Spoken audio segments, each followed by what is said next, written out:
ने बजट को सबका साथ सबका विकास की नीति से प्रभावित बताया है। पीयूष गोयल से जी मीडिया ने खास बात की।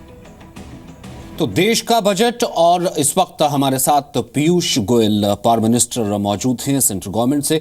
पीयूष गोयल, अब तक तो कहीं ना कहीं ये स्पष्ट हो जाता है कि कम से कम जो बजट से वाइब्स हैं वो क्लियर होनी शुरू हो जाती हैं, भले वो मार्केट के माध्यम से, सेंसेक्स के माध्यम से, या फिर जो एनालिसिस चैनल के माध्यम से आता है, तमाम एक्सपर्ट्स बैठते हैं उनके माध्यम से। अब तक तो मैं यही कह सकता हूँ कि एटलीस्ट सो फार सो गुड, कांग्रेचुलेशंस ही हम कन्वे कर सकते हैं, क्योंकि वाइब्स पॉजिटिव आ रही हैं।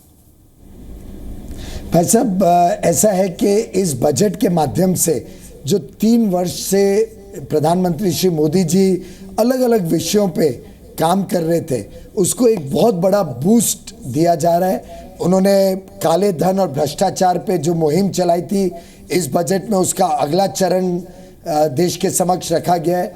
जो विकास देश में, पूरे देश में सबका साथ लेके सबका विकास हो, ये जो हमारी कल्पना थी, जिसके लिए ये सरकार प्रतिबद्ध है, उसको अगले चरण में लेके जाने के लिए कैसे देश में नए नौकरी के अवसर मिले, नए स्वयं रोजगार के अवसर निर्माण हो, सबके सर पर छत हो, सबको बिजली मिले, सबके यहाँ पे अच्छे स्वास्थ्य और शिक्षा की सेवाएं हो, उस जो लक्ष्य को 2022 तक हर व्यक्ति को हमने सोचा था कि उसके जीवन में एक अच्छा भविष्य बने, उस लक्ष्य को लेके जाने के लिए एक बहुत बड़ा कदम है इस बजट में।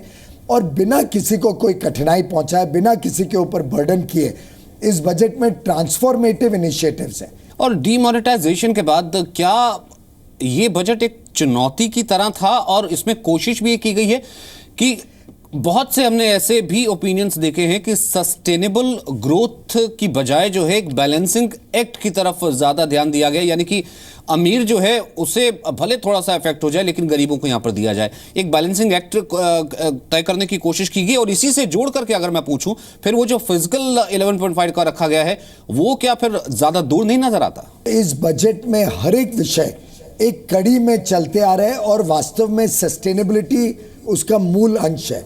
आखिर जब अफोर्डेबल हाउसिंग को हम इतना प्रोत्साहन देते हैं, तो जब एक व्यक्ति के सर पर छत होता है तो उसका जीवन परिवर्तित हो जाता है।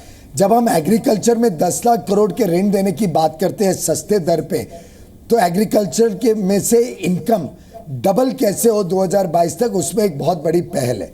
जब हम मुद्रा योजना में इतने बड़े पैमाने में छलांग लगाते हैं ऋण देने की, तो स्वयं रोजगार से जो छोटे छोटे व्यापारी, छोटे छोटे लोग जुड़ते हैं, उन सबको एक बहुत अच्छा फॉर्मल इकोनॉमी से, फाइनेंशियल इंक्लूजन से सस्ते दर पे पैसे मिलने का साधन बनता है।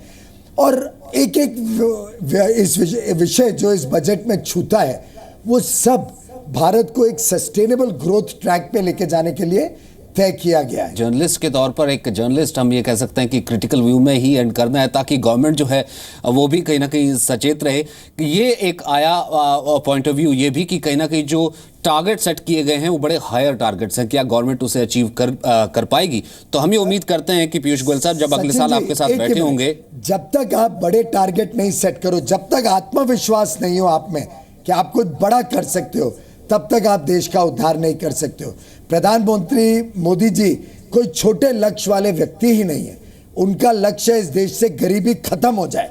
उनका लक्ष्य है इस देश में हर एक व्यक्ति को एक अच्छा जीवन मिले। और जब तक लक्ष्य बड़ा नहीं होगा, जब तक देश की जनता की आकांक्षाएं बड़ी नहीं होंगी, तब तक मैं समझता हूं इस देश का भविष्य उज्जवल नहीं हो पाएगा।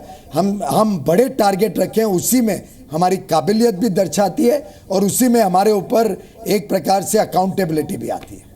जी, यानी कि अगले साल, मैं इसीलिए ये जिक्र पूरा कर रहा था कि अगले साल अगर आपके साथ बैठे होंगे तो उन टारगेट्स का जिक्र, वो लोग ये कह रहे हैं कि क्या एग्जीक्यूशन में कहीं प्रॉब्लम तो नहीं होगी, उन्हें जवाब देने के लिए पीयूष गोयल एक बार फिर से हमारे साथ दोबारा मौजूद रहेंगे। फिलहाल बहुत बहुत शुक्रिया सर टाइम देने के लिए और इस चर्चा के लिए। धन्यवाद।